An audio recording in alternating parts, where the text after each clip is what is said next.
along much of the west coast, as well as in Scotland and Northern Ireland. That means strong winds and maybe more than 1.5 inches of rain. Everywhere you go, always take the weather with you. Everywhere you go, always take the weather. Everywhere you go, always take the weather. I've asked Major General Patrick Saunders to coordinate some of the worst flooding in decades.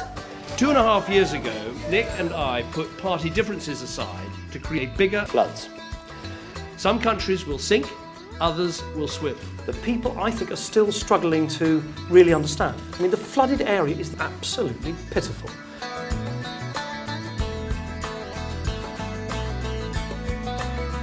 Everywhere you go, always take the weather with you. Everywhere you go, always take the weather. We have been working for 48 hours evacuating people, risking our own lives. We're